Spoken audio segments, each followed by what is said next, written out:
My name is Elizabeth Simpson, age 35, and I never thought the people who raised me would humiliate me in front of a linen-draped table full of wine glasses and whispered judgment. They called me broke, laughed. My ex sat there with his new girlfriend like I was a ghost at my own family dinner. But I didn't scream.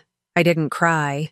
I reached for my coat and handed them the one thing that changed everything. This is the story of how I lost everything and built something better. So get comfortable, because you're exactly where you're meant to be. Tell me where you're watching from, and hit subscribe if you're ready for stories that don't just break your heart, they rebuild it. I sat there in silence, the clink of polished silverware echoing against the marble walls of my parents' dining room. My wine glass was untouched. The heirloom chandelier above flickered softly, casting halos across the long table. Every face at that table wore a smirk or a smile, except mine. My brother Charles had just made a toast. "To family," he said with a casual cruelty in his voice. "And to knowing when to admit you've lost the game." His eyes never left mine. The others laughed. My mother swirled her Riesling without a glance. My sister-in-law covered her mouth like she wasn't part of the laughter. My father, well, he just looked tired, distant, as if he'd heard enough of me for one lifetime. I adjusted the pearl clasp on my necklace, the only thing I wore tonight that had belonged to me for longer than a week. I could feel my heartbeat pulsing at the base of my throat. If I'd spoken in that moment, my voice would have cracked. So I didn't. I just smiled. They thought I was finished. But tucked in the lining of my coat, hanging innocently at the door behind me, was the contract. My name in black ink, final and clean, on a downtown penthouse purchase that would shake this smug table to its bones. But we're not there yet, are we? You want to know how I got here? How the golden daughter of the Simpson family, the one who wore ballet flats in college because heels felt too loud, became the one they whispered about at galas. The one whose name was now a punchline passed between bites of roasted duck and glasses of burgundy. The broke one, the divorced one, the one who should have married better. They didn't know what I was building in the dark.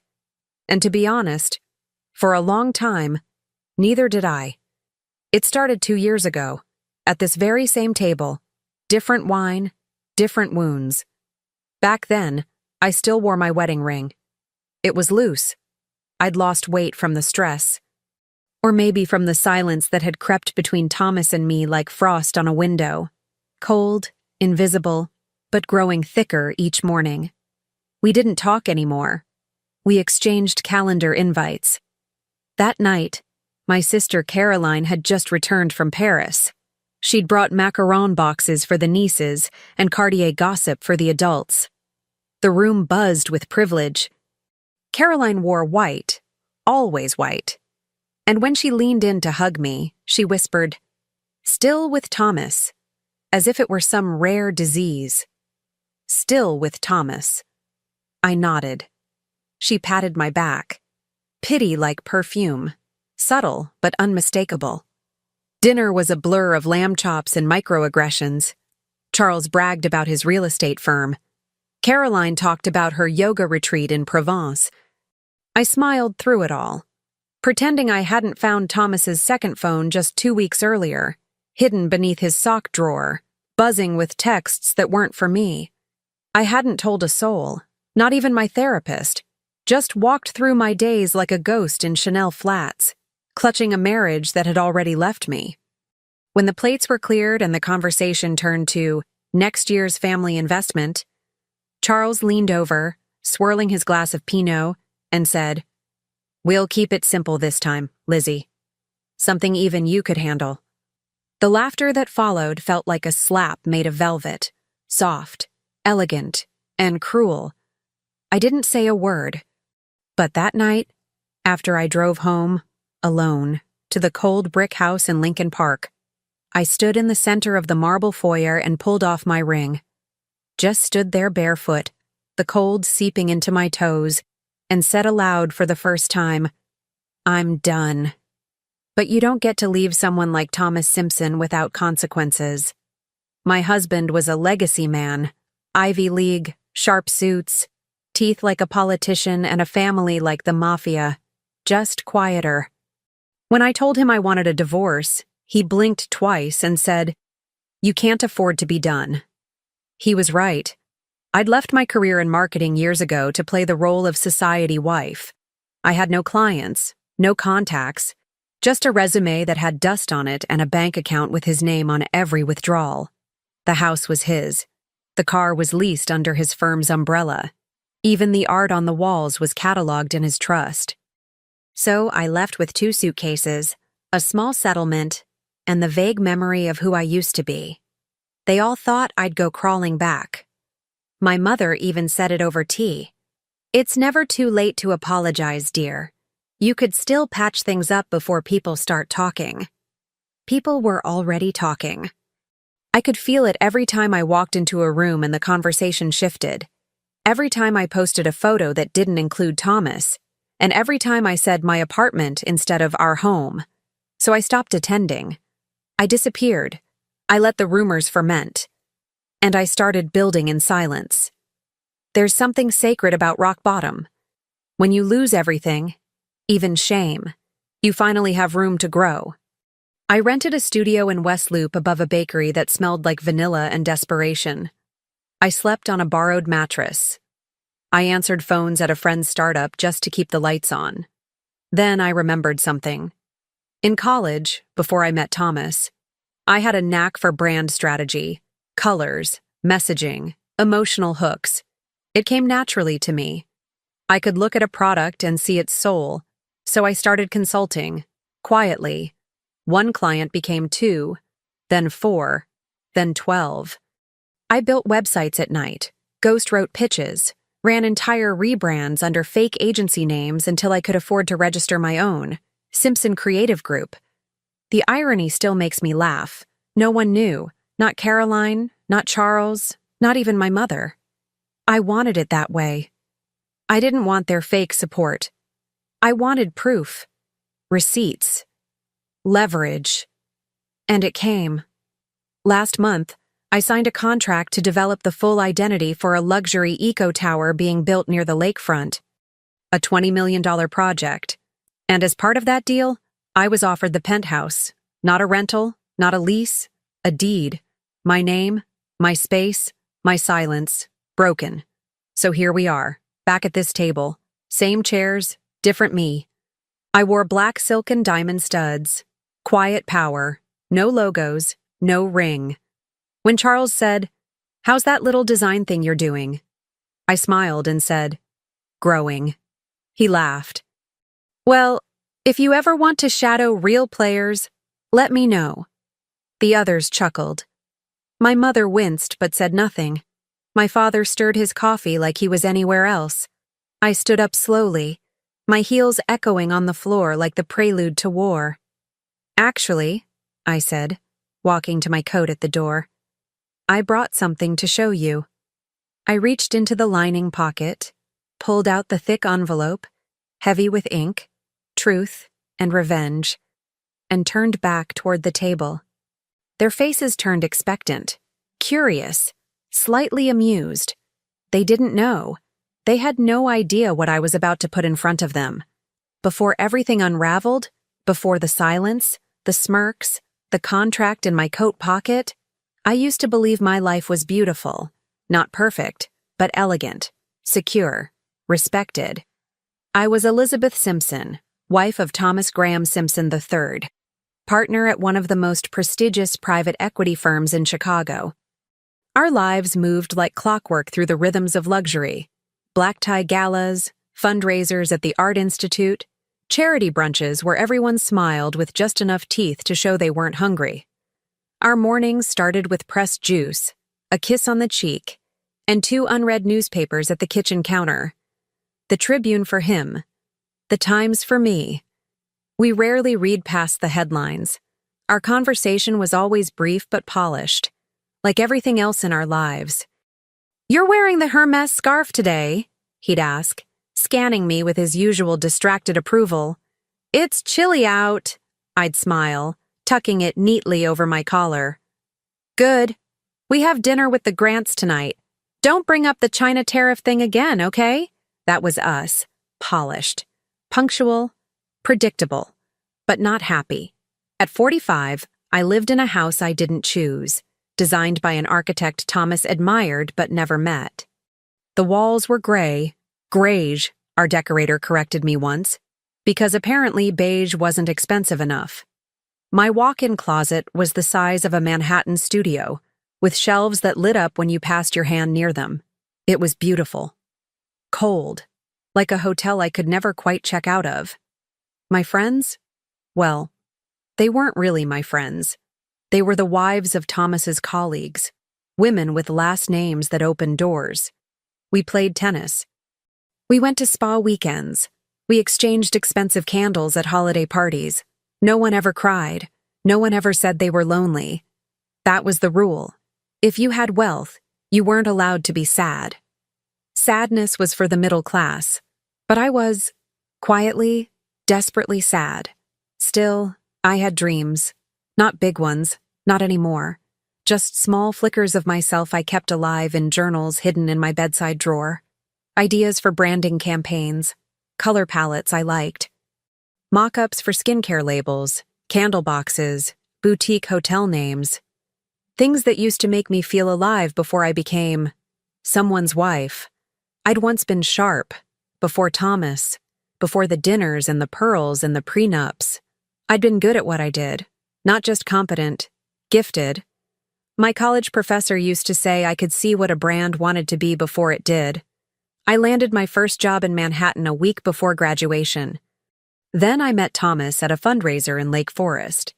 His charm was like gravity, effortless and inescapable. He looked like a Kennedy, spoke like a professor, and carried himself like a man who had never been told no. "What does a mind like yours want with a career?" he said on our third date. I remember laughing then. "What do you mean? You're meant for something bigger than meetings and deadlines. You should be adored, cared for, protected." He made protected sound like a promise. Now I know it was a warning. At first, his attention felt intoxicating. Flowers sent to the office, surprise weekends in Napa, custom jewelry just because. He introduced me to his world like it was a secret garden. First-class lounges, family crests, friendships that came with offshore accounts. But slowly, I began to disappear in it. The morning after we got engaged, he casually said, "You don't have to work anymore, you know." I'd barely put the ring on. "I like working." He kissed my hand. "You won't need to. Trust me." And I did. That was the assumption I lived by. That love and control could coexist. That surrendering parts of yourself for comfort was a kind of safety, not a sacrifice. Now I know better. The red flags weren't always red. Sometimes they were beige, like the walls, like the silence. The first time I saw the way Thomas handled his father's assistant, belittling her over a calendar mix-up, making her cry, I felt something tighten in my stomach. I remember saying, "You didn't have to do that." He looked at me like I'd just confessed to treason. Weakness gets exploited, Liz. Always has, always will. "I'm doing her a favor." Another time, at a dinner party, he snapped his fingers at me across the table, twice, because I'd misunderstood which wine to pour. He smiled afterward, of course, said it was nothing. But I never forgot the sound. Snap, snap, not my name. Not even a whisper. Just ownership. He had a way of shrinking people while making it look like a gift. He made you feel lucky to be chosen, grateful to be in his orbit.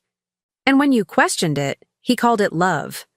I remember one night, early in the marriage, I told him I wanted to do a design workshop in New York, just for a weekend. "Why?" he asked, frowning. "Because I miss it. I want to keep my skills fresh." He exhaled through his nose. "Elizabeth, you want to sit in a room full of interns and try to prove you're still relevant?" I said nothing. He wrapped his arm around me, like a blanket soaked in ice. "You don't need that. You have me." At the time, I thought that was love. Now I know it was erasure.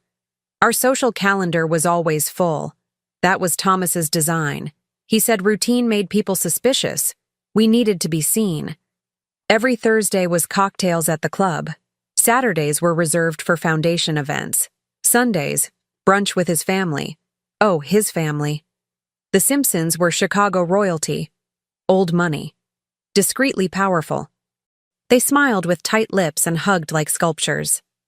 His mother, Margaret, once told me during a garden party, "Elegance is knowing when to remain silent, especially when you're hurting." I should have known then.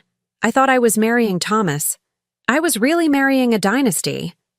Even our arguments felt pre-approved, like lines from a bad script. He always won, not with yelling, but with silence. Long, icy stretches of nothing that turned rooms into museums. I'd apologize first, just to thaw the air. One night, maybe 3 years in, I told him I felt invisible. He looked up from his phone, blinked once, and said, "That's not a real problem."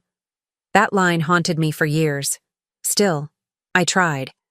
Because that's what you do when your life looks perfect from the outside. You tell yourself it's just a phase, that other people have it worse, that you should be grateful.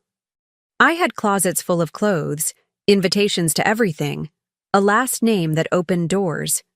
But I couldn't remember the last time I'd laughed from the gut, or cried without apologizing, or spoken without second-guessing every syllable. The worst part wasn't being unhappy. The worst part was pretending I wasn't. The tipping point came quietly. I'd just come back from a dinner with Caroline. She'd mentioned, in passing, that Thomas had been seen at Soho House. With a brunette, not me. I didn't say anything. But that night, I checked the GPS history on our shared car. There it was. 4 nights that month, parked near West Loop past midnight. I confronted him calmly, like a business partner presenting a discrepancy. He didn't deny it, just shrugged. Don't overreact. I stood there in my silk robe, barefoot on the marble tile, watching the man I'd given 10 years of my life to sip whiskey like I was a stranger asking too many questions. And in that moment, something snapped inside me. Not rage, not heartbreak, just silence, the real kind, the kind that's louder than shouting. That night, I didn't cry. I just opened my laptop, dusted off my old resume, and opened a blank folder titled, Elizabeth. Betrayal doesn't always scream. Sometimes, it walks in the front door wearing a tailored suit, pours a drink like it owns the place, and kisses you on the cheek while reeking of someone else's perfume. The truth came quietly, but it didn't come alone. It brought shame, disbelief, fury, and something worse than all of that, confirmation. It started with a phone call. It was a Friday morning. The rain tapped against the windows like a clock running out of patience. I was sipping Earl Grey in the kitchen, wearing one of his button-downs. It still smelled like him, that dry, woody cologne he wore like armor. The house was quiet. Too quiet. I hadn't slept much the night before, thoughts pacing like ghosts across my skull. The call came from an unknown number. Normally I'd ignore it, but something made me answer. A woman's voice, hesitant, shaky. "Is this Elizabeth Simpson?" I froze. "Yes?" Silence.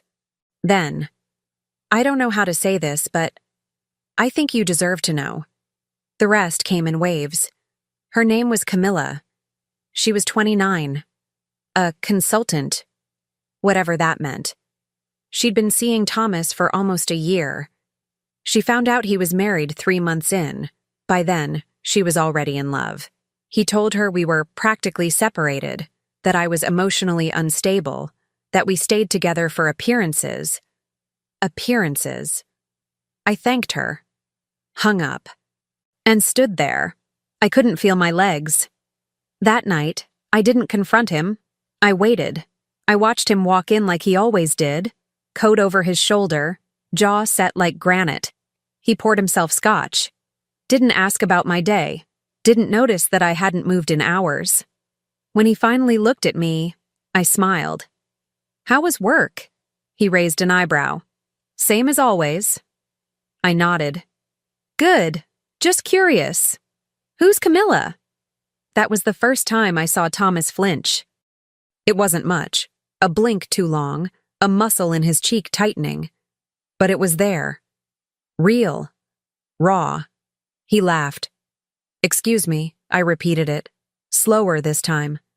"Who is Camilla?"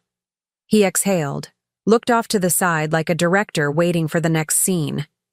"You're being dramatic." I stood. He stayed seated. That's how it always was. Me rising. Him rooted.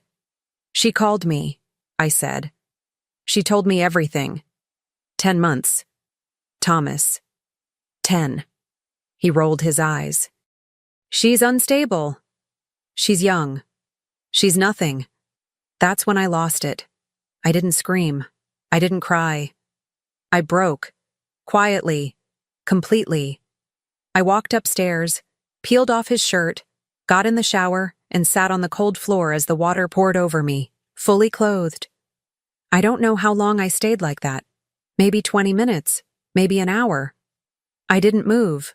I couldn't. My body was still. But inside, I was spiraling. The collapse didn't happen all at once. It came in layers. Slow suffocation. I stopped eating. Nothing tasted like anything. Even my favorite dark chocolate tasted like dust. My skin went pale. I canceled every social engagement. I ignored texts, calls, invitations. I told my mother I had a migraine. I told Caroline I had food poisoning. I told myself, nothing. I barely spoke for days. I'd walk into rooms and forget why I entered. I'd stare at my reflection and wonder who she was. I looked like Elizabeth Simpson, but I didn't feel like her. I didn't feel like anyone. One morning, I stood in front of my closet, wall-to-wall luxury, curated by stylists and seasonal trends, and realized I hated every piece. None of it felt like mine. The colors, the cuts, the brands. It was like wearing someone else's story. I slid down to the floor and sobbed into my knees. Not for him. For me. For the girl I left behind when I married him. For the woman I abandoned while pretending everything was okay. For the parts of myself I'd silenced to fit into his world. Grief and rage, shame and clarity. They all swirled inside me, clashing like waves in a storm. The shame was the loudest. Not for being cheated on. No. But for letting myself disappear long before he betrayed me. For ignoring the signs. For choosing safety over truth. For trading in my fire for a place at his table. But then came the rage. It showed up like an old friend I'd forgotten I had. It started small. I deleted his calendar from my phone. I turned off notifications from our shared accounts. I threw out the cologne I once bought him in Florence. Then came the purge. I cleared my side of the closet, packed 2 suitcases with the only clothes I'd ever bought myself, left the house keys on the marble counter, and wrote a note. Just one line. "You can have your kingdom. I'm building an empire." I moved into a short-term rental with a lumpy bed and creaky floors. It smelled like old coffee and paint. But it was mine. The first night, I slept fully clothed, clutching a heating pad to my chest like it could mend what was broken. I didn't sleep. My eyes stayed open in the dark, staring at the ceiling as if it held answers. My identity had cracked. I wasn't a wife. I wasn't a Simpson. I wasn't anyone's. And yet, somewhere in that emptiness, a new voice stirred. Small, quiet, but firm. "You're still here." I started writing again. Not in journals this time, but emails, outreach. I opened an old laptop and began drafting proposals. Branding gigs, small ones. I reached out to past colleagues under a pseudonym, afraid my real name would carry whispers instead of worth. They responded. 1 job became 2, then 3. I worked late, fueled by instant coffee and grit. I cried between meetings, I spiraled some nights, but I kept going. Because if there was one thing I could still control, it was creation. I blocked Thomas's number, not out of spite, out of survival. He tried to reach me, of course, left voicemails, emails, some cold, some warm. Let's talk. This is getting ridiculous. We can still fix this. But there was nothing left to fix.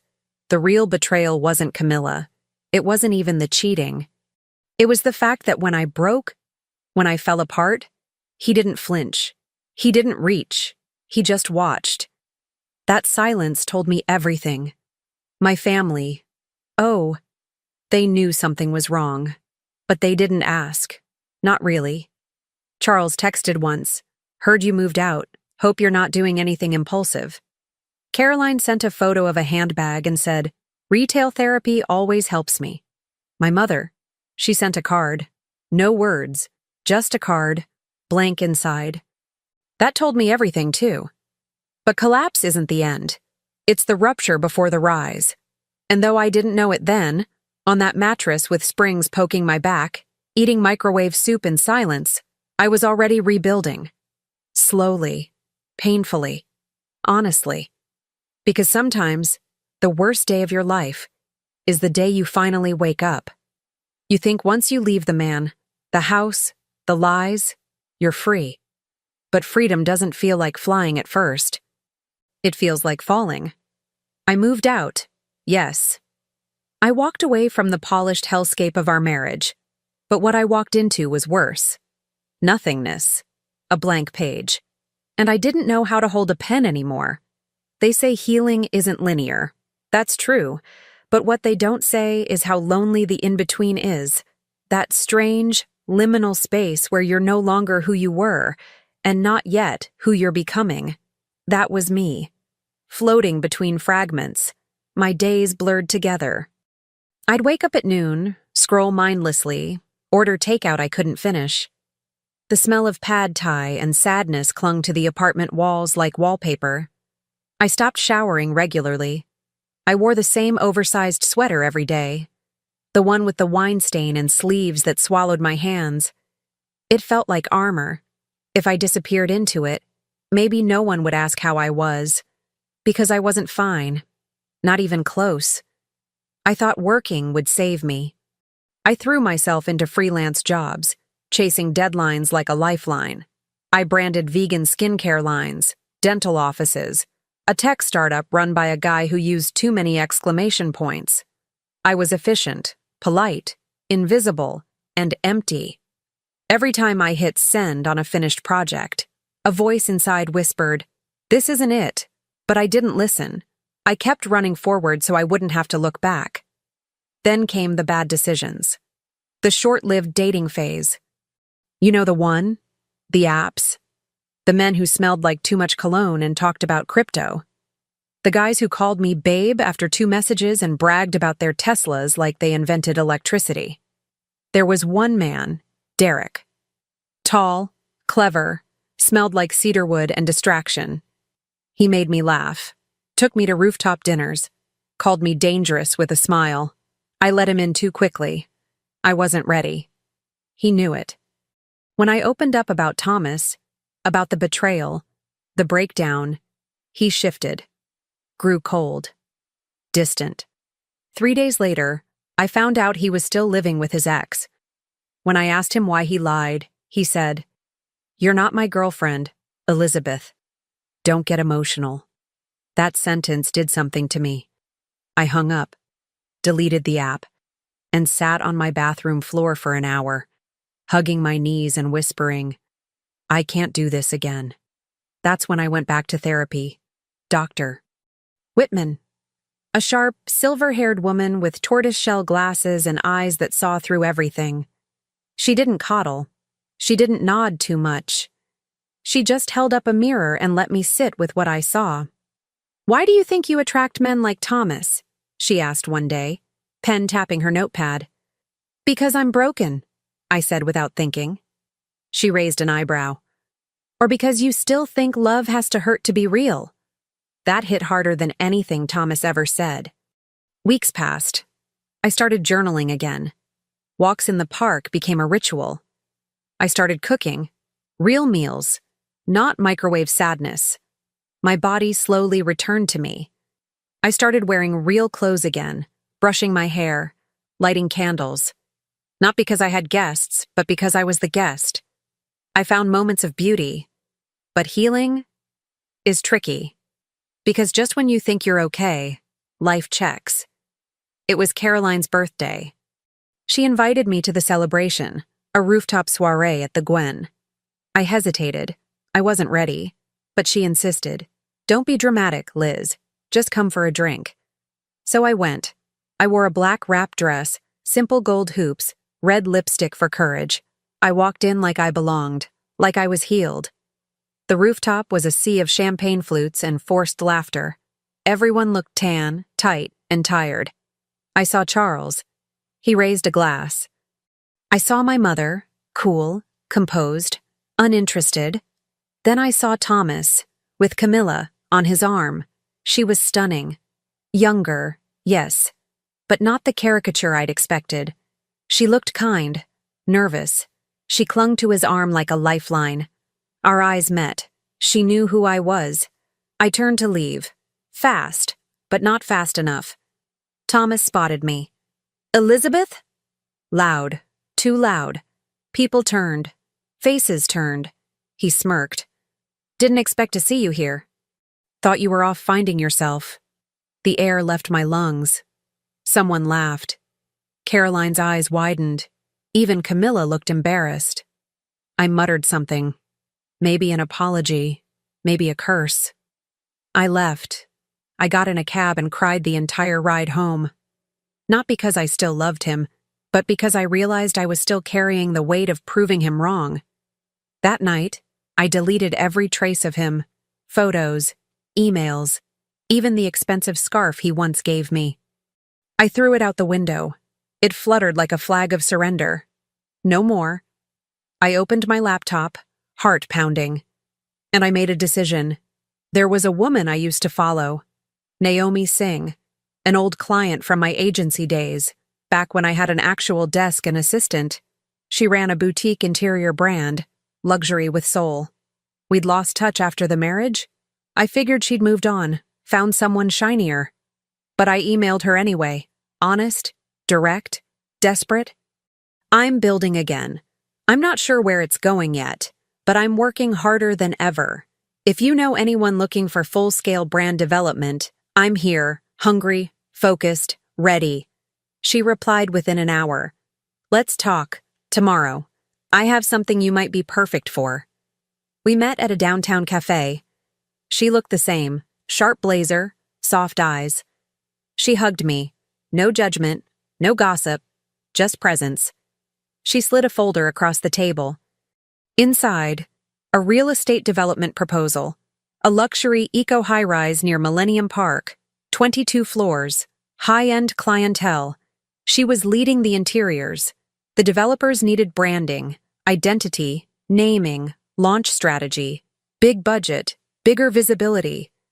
My hands trembled. Why me? I whispered. She smiled. Because you've lived what they're selling. Reinvention, power, comeback. That's the brand. And I trust you to tell that story. For the first time in a year, I exhaled. I threw myself into the project like it was oxygen. I mapped mood boards, designed logos, crafted taglines that made men in suits nod solemnly. My pitch was airtight, elegant, bold. I named the building Lumen, Latin for light. It was everything I hadn't had, everything I was becoming. And then, the twist. 3 weeks before launch, the lead developer offered me the Penthouse unit, at cost, as part of a bonus incentive package for exclusive branding rights on his next 5 projects. The contract, 17 pages, finalized, sealed, and the name on the deed, Elizabeth. No middle name, no Simpson, just me. But to finalize it, I had to cut something else. The contract had a clause. A public declaration of independence from previous business affiliations, including any ties to Simpson and Graham Holdings, Thomas's firm. which meant I had to forfeit all passive revenue I still had access to, a small annual dividend that Thomas had quietly agreed to during the divorce. My final financial safety net. I stared at the paper, $48,000 a year, or full independence. I signed. Because you can't hold on to the past and build your future with the same hand. That night, I cried, not out of regret, but because I finally knew the difference between losing and letting go. Transformation doesn't arrive with confetti.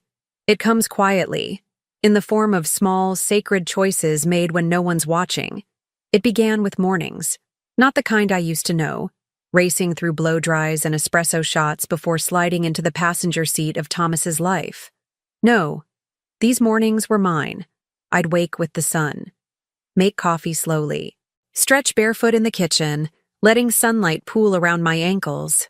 I played jazz while watering the plants, not to impress, not to prepare, just to be. For the first time in years, I wasn't rushing toward anything, and somehow, everything began coming toward me. My apartment got a makeover too. Nothing drastic, just alive. I painted the walls a warm ivory, added brass fixtures, linen drapes that billowed when the window was cracked just right. I filled shelves with books I'd always meant to read, lit candles for no reason. The space didn't look like luxury, it looked like me. No more curated perfection, just presence. My body changed too, not in size, but in sensation. I walked more, moved slower, breathed deeper. I started Pilates at a small studio run by a woman named Jade, who spoke like poetry and moved like silk. She once said during class, "You don't hold tension. Tension holds you." I almost cried right there on the mat. My body had held years of clenched silence. Now, it was learning to let go. Professionally, things exploded. Lumen launched with a campaign that turned heads, and not just in Chicago. My name was quietly passed among developers, boutique hotels, wellness brands. I started turning down work, hired a part-time assistant named Maya, a recent grad with eyes full of spark. I built something real, from scratch, from ashes. And every time I signed a new contract under Simpson Creative Group, a part of me whispered, "You made it, without him, without them, without asking for permission." But here's the truth. Success wasn't the reward. Peace was. For the first time in my adult life, I could sit in silence and not feel like I was disappearing. Love? That was unexpected. His name was Julian. I met him at an art gallery opening downtown, one of those events I used to get dragged to for show. This time, I went for me. He stood by a canvas, sipping ginger beer instead of wine, reading the artist's bio out loud under his breath like it was a monologue. I laughed. He looked up, smiled, and said, "Busted." We talked for 2 hours.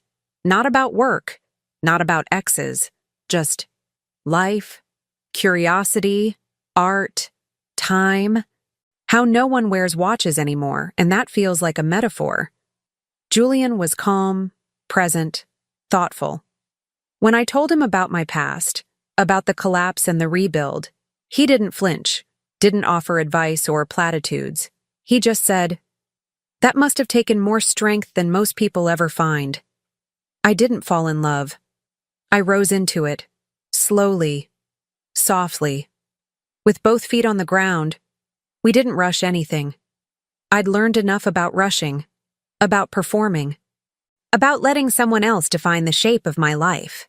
With Julian, there was no performance, just breath, space, laughter over grocery store sushi, long walks that ended in nowhere, dinners we cooked together, barefoot, dancing around each other in the kitchen like it was choreographed. He didn't complete me, he didn't fix me, he just saw me, and I let him. But here's the thing about peace. Eventually, it must face the world that once broke you. The invitation came on linen cardstock with gold trim.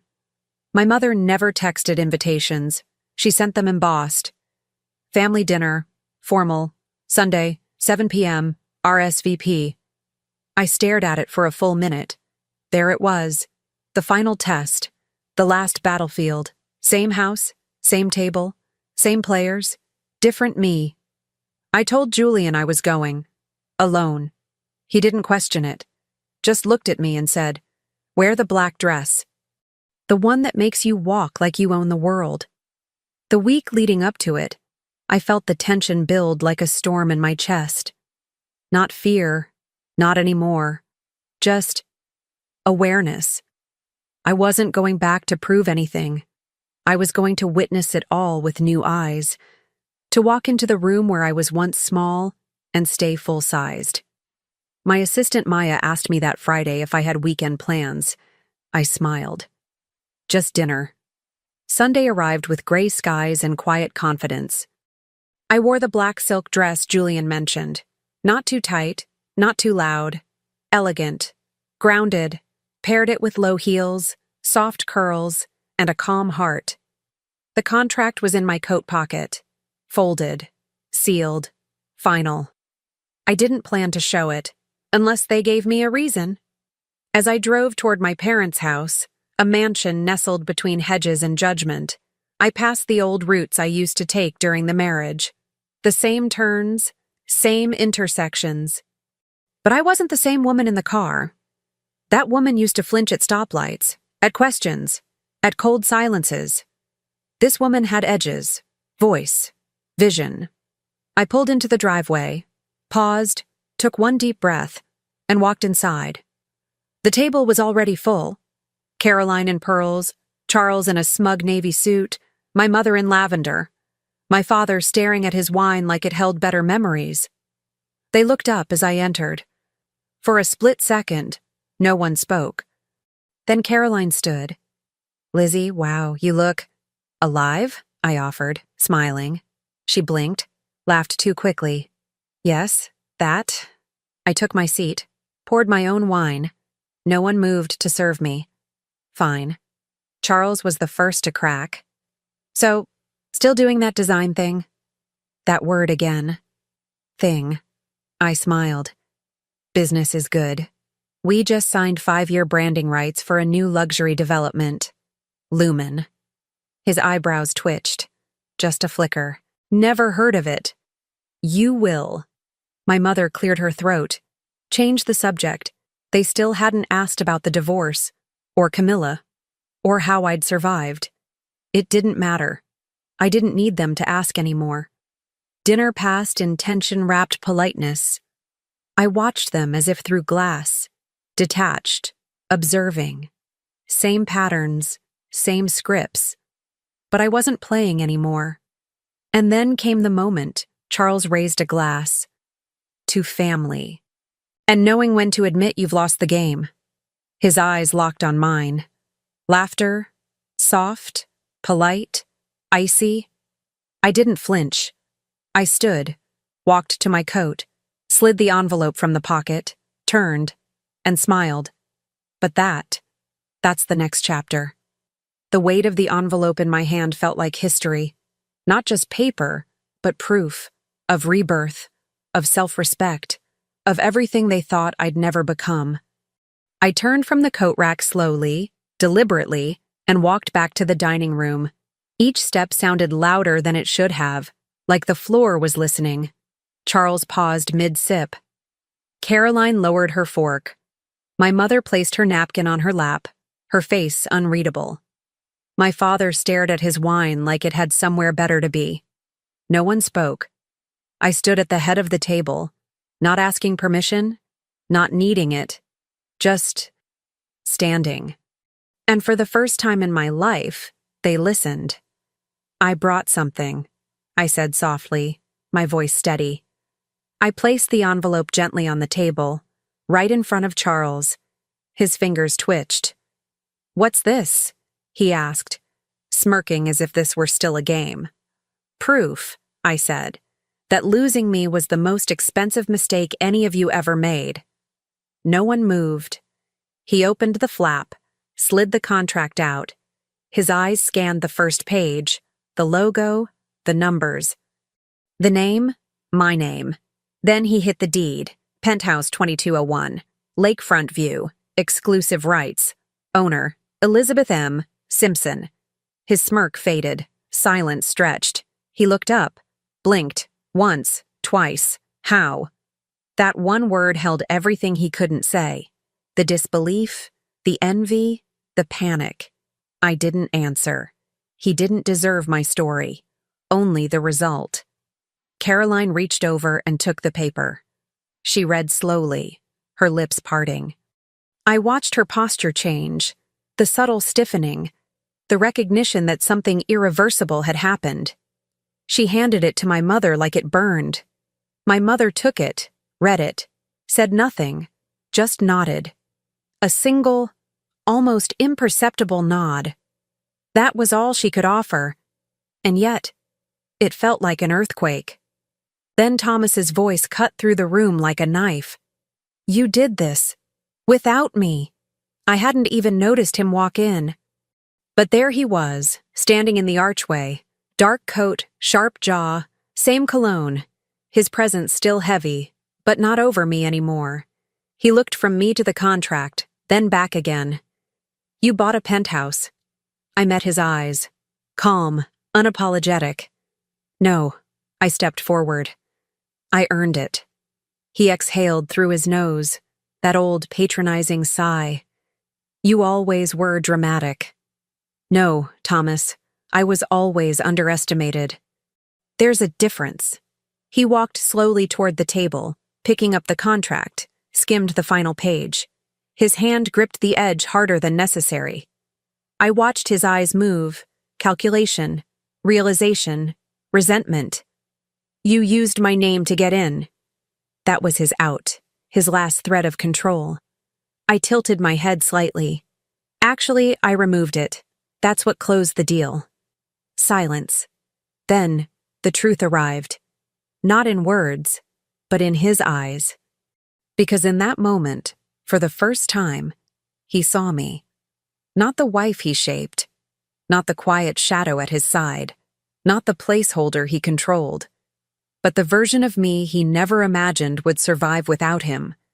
And in that reflection, he saw the man he could have been, if he hadn't chosen to dominate instead of partner, if he'd supported instead of silenced, if he'd loved me as I was, instead of trying to possess me. That's what broke him, not the money, not the penthouse, the mirror. I didn't gloat, didn't raise my voice, just stood in the stillness and let the silence work harder than any insult could. Caroline shifted in her seat.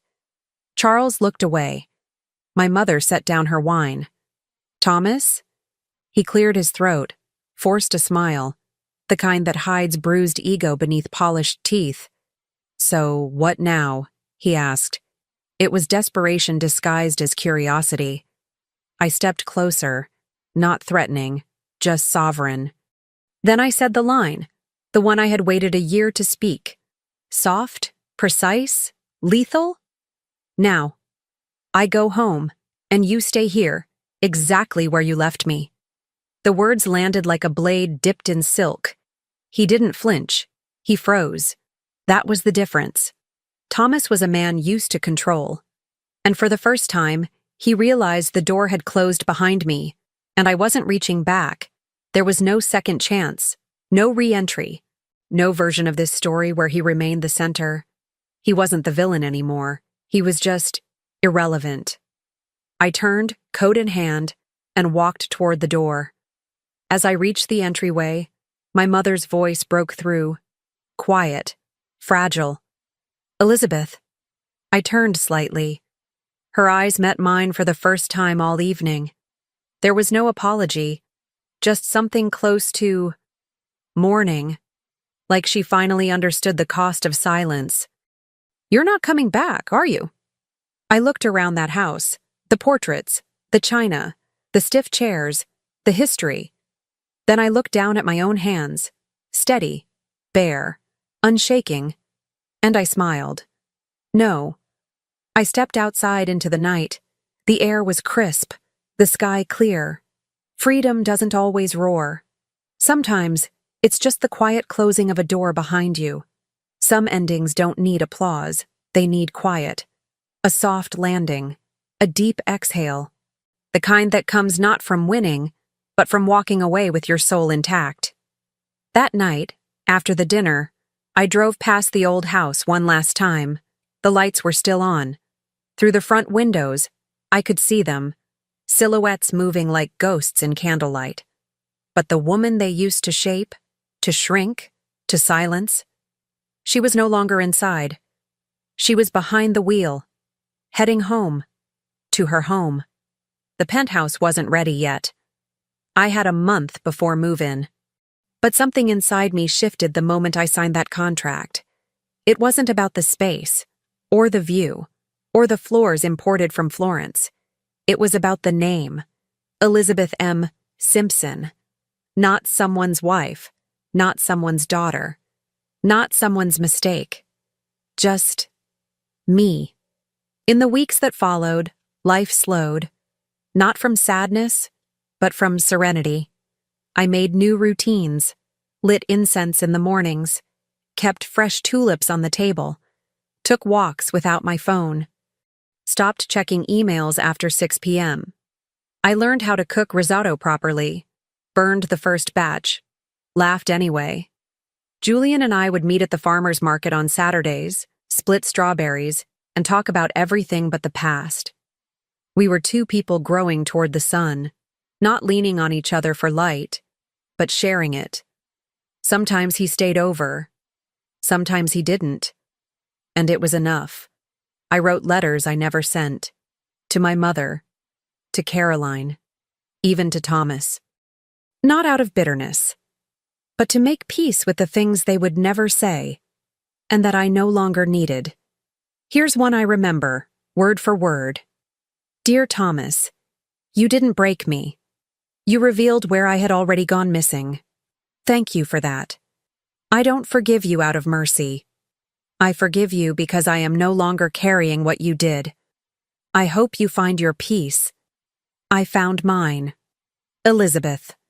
I burned that letter on my balcony the night before I moved. Watched the ash lift into the wind like old skin being released. Moving day was rainy, the kind of soft drizzle that smears the skyline and makes everything feel like a painting. Julian helped carry boxes. Maya brought champagne. We laughed over pizza on the kitchen floor, surrounded by cardboard and dreams. I walked from room to room barefoot, touching every surface, letting the space speak back. The view from the 22nd floor was unreal. Lake Michigan stretched out like glass, boats like floating freckles. The city pulsed quietly below. I stood there at twilight, arms folded, just watching, not thinking, not wanting, just being. I hung no portraits, no family heirlooms, just art I loved, and mirrors, not to check appearances, but to remind myself that I am here, present, whole. The first night I slept there alone, I woke up before dawn. No nightmares, no startles. Just light, soft, gray, spilling across the hardwood like a beginning. I stood by the window in my robe, sipping tea, watched the world wake up beneath me, and felt something I hadn't felt in years. Weightlessness, not from absence, but from presence. People ask sometimes what healing feels like. It's not fireworks. It's a warm towel after a cold swim. It's finishing a meal and realizing you didn't count calories, or punish yourself. It's laughing without flinching, crying without apologizing, and walking into a room without scanning it for someone else's approval. It's silence, and knowing you're not lonely, just whole. Caroline texted once. A photo of us from 2015, no caption. I didn't reply. Some connections don't need closure, just distance. My mother sent a card on my birthday. This one had words. I see you. 3 small words. They didn't heal everything, but they softened something. I let that be enough. As for Thomas, I don't know where he is. I don't need to. I don't Google him. I don't check Camilla's Instagram. I don't replay old arguments in my head like broken records. Because I'm not in that story anymore. I wrote a new one with gold trim and hard-earned peace.